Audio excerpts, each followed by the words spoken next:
I just counted, there are 11 of these. They are bullet journals. There's 2 Discbound notebooks in here. Wait a minute, I'm forgetting one. 12. There are 12 notebooks there. I don't know why I'm carrying them around in my RV, except that maybe I subconsciously knew I was going to do a video like this, which is my planning journey.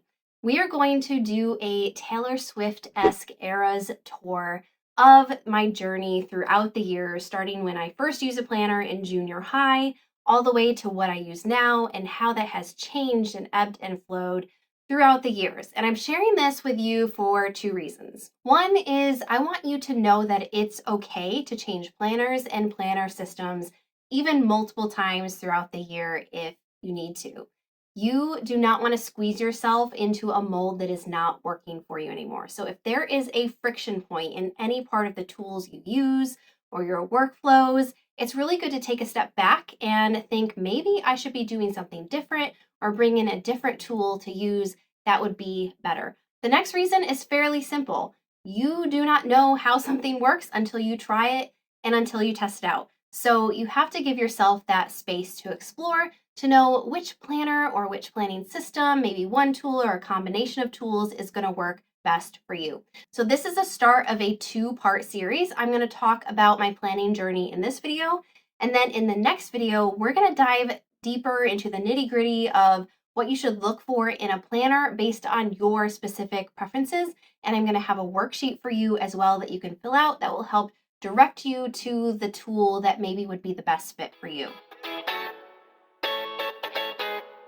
Back in my junior high years, I had a lot more to keep track of than I did in elementary school. More homework, more tests, more projects, and so I needed a planner to sort it out. And to be honest, I've always loved shopping for school supplies, so I was really excited to start using my first planner. I picked out a blue sky planner, and I used this for probably all of my high school years and even into the beginning of college, just because they were affordable. I think you could get them at Walmart or Target or both, and they had really great patterns, and it was just simple. That's all I needed, and it worked for me for a really long time.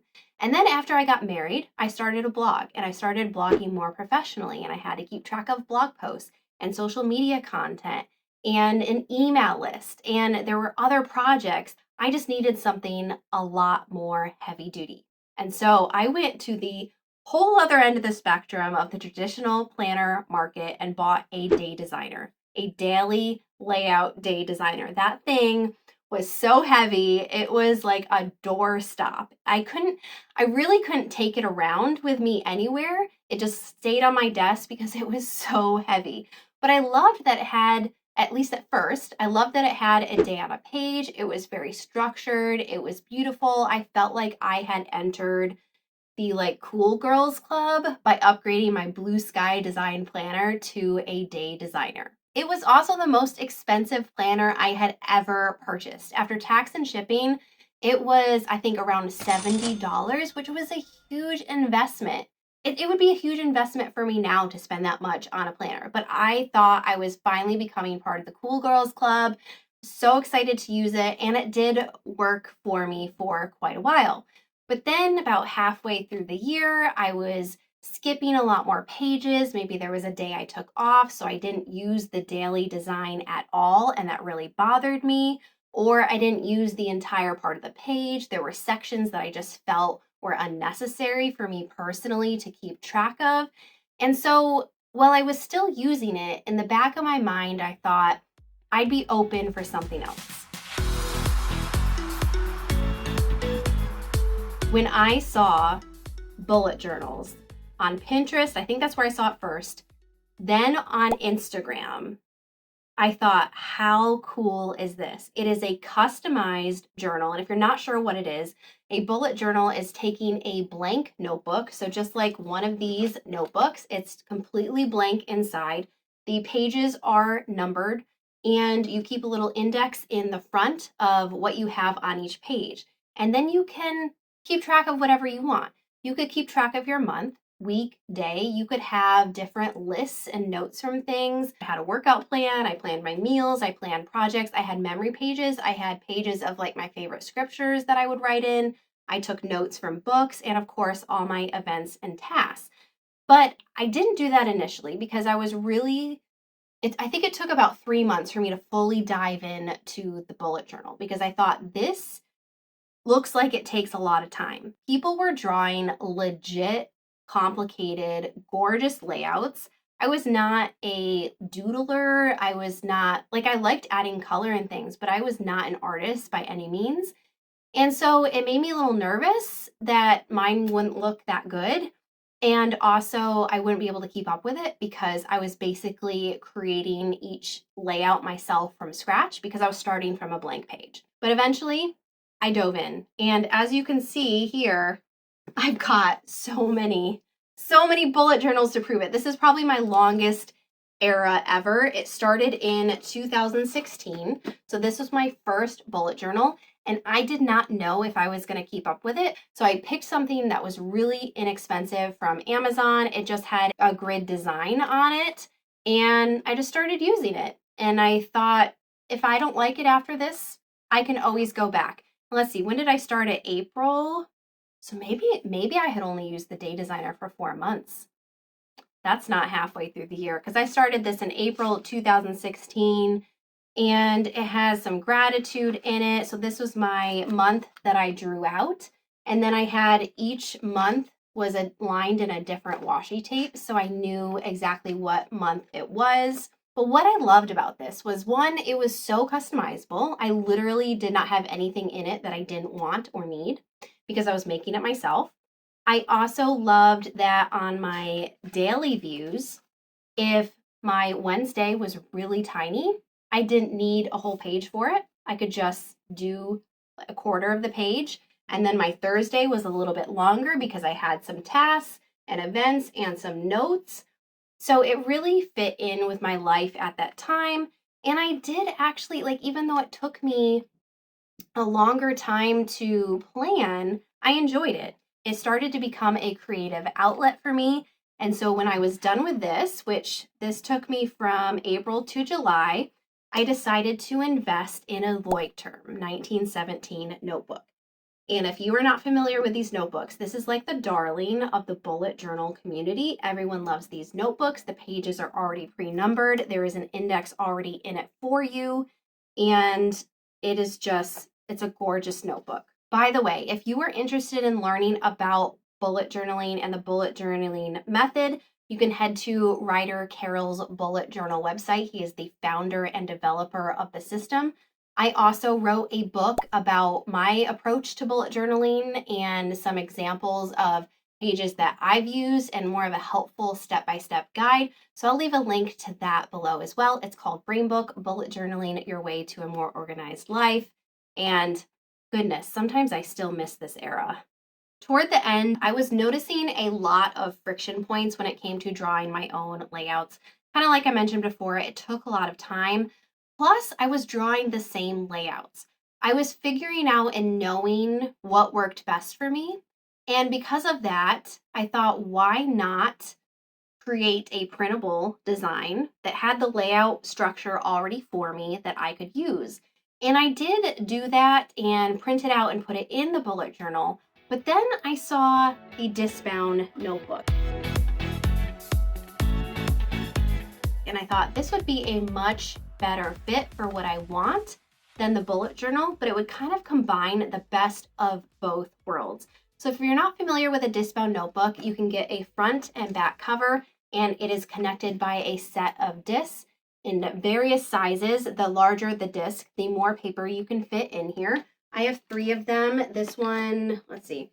This one is from TUL, and it's probably the, I guess, most budget-friendly notebook, I would say. This one is from Jane's Agenda, and then this is the Splurge-worthy Lavender that is higher quality than the other 2. But one of the things that you could do is take out and pop back in different pages and rearrange them however you wanted. So it was very easy to do that. And so I kind of had a bullet journal, but in a Discbound notebook. So I still kept my dailies on that plain dot grid paper. But then when I did my weekly layout, I would usually print something out like this. so that it was there for me and I didn't have to draw it to begin with. I started adding some other printables to it, like a habit tracker printable and like monthly overview printables. But the truth is, I really went back and forth for probably 1 to 2 years between the Discbound notebook and the bullet journal notebook. I just really loved the feel of the traditional notebook, but those friction points kept pulling me back to the Discbound. And then when I would really crave a notebook again, I'd go back to the traditional bullet journal. So I was kind of back and forth for a few years. And then finally, I made my decision. I stuck with the Discbound notebook, and that's why I bought the more expensive Lavender. And I had been in that for about 3 years. We were exclusive. I was also using some digital tools at this time. So I didn't love that I was keeping my events on a future log or a calendar. So I was integrating Google Calendar into my tool lineup. I had started using Todoist as my master task list. So it had a list of all the tasks that I eventually needed to get to. It was just like sort of a holding place for them. And then I could look at that when I was setting up my week and pull which tasks I wanted to do into my Discbound planner. I was also playing with Evernote, so I was uploading a lot of documents, keeping different notes inside Evernote.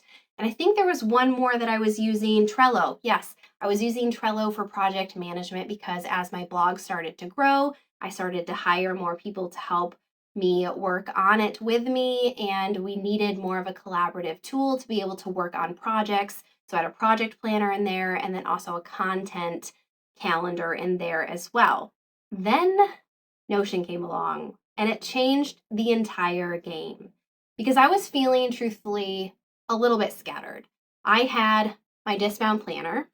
I had 4 different productivity tools that I was using, and I was in all these tools all the time. Eventually, someone on my team came to me and they were like, "We're getting notifications from so many different tools.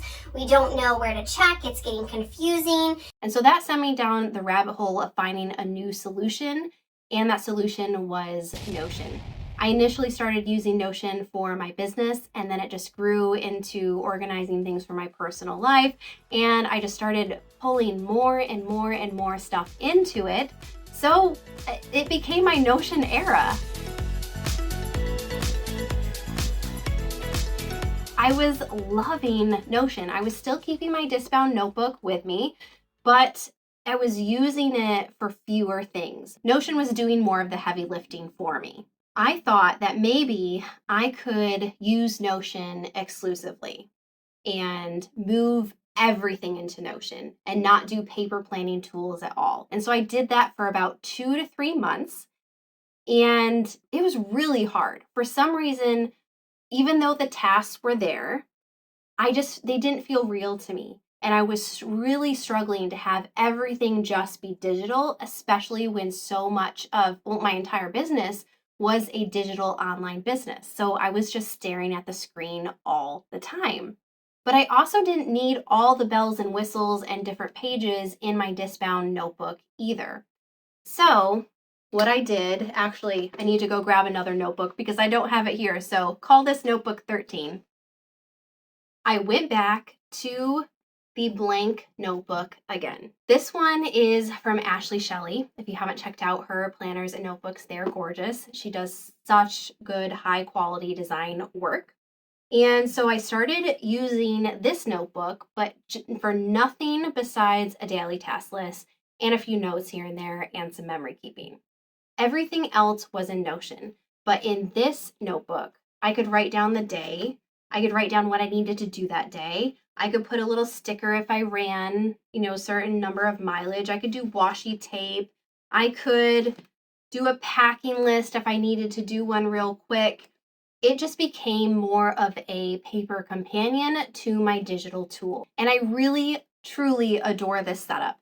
This is what I've been doing for, since I need to see when I started this, May of earlier this year. And it seems to be really working for me. Notion is my second brain and ultimate planning hub, but my notebook is more of the granular day-to-day activity, and it does remind me a little bit of my bullet journaling days just because I'm flipping to that next page when I need to, My list for each day can be as long or as short as I like. I'm not wasting any pages. I can write something down really quick. Whereas if I'm adding a task to Notion, sometimes I have to decide, like, okay, is this a high or low priority? What category does it belong to? When is it due? What is the energy level for it? Like, there's so many different things for maybe a simple task, like paint my nails or fold the laundry. And so it's easy to just write it down in my notebook rather than put it into Notion and save Notion for my master task list and the things that are related to bigger goals and projects that actually need to get done. And then I can pull them from Notion into this notebook every single day. Oh, and if I skip a few days, like, that's totally fine. I just pick up right where I left off. So I truly think that I have found my planning mojo at this point. The only thing that I may do differently is perhaps get a more structured notebook in the future. Just something that is not dated, because I do not want that pressure of wasting pages and not going in on a specific day and filling it out. So I want it undated, but I want a little bit more structure to my day. So that's kind of what I'm on the hunt for next, and I will keep you updated as to what I find. I have no idea if this setup will change in the future. It probably will. Knowing me, I'll have another era at some point. But for now, I'm really content to be a digital analog hybrid planner. And that's what I want to come to you with as an option as well. You do not have to go all paper. You do not have to go all digital. You can have a combination of multiple tools. And by the way, I'm still using Google Calendar because I just don't love the event appointment features of Notion. I don't feel like they are as strong as Google Calendar. Plus, I really like to time block, and Google Calendar is a great way to be able to do that. Let me know if you want a video on time blocking in Google Calendar. I would love to add that to the schedule. Remember, this is part one of a two-part series. So in the next video, we are going to explore the different types of planners and planning systems that you could use and what would they be best for based on your own experiences and preferences. So make sure you subscribe so you don't miss that video. If you're interested in learning about Notion, I have a lot more Notion content. So I'm going to put a playlist up right here that you can check out next. But if you enjoyed this video, please give it a thumbs up, and I will see you in the next one.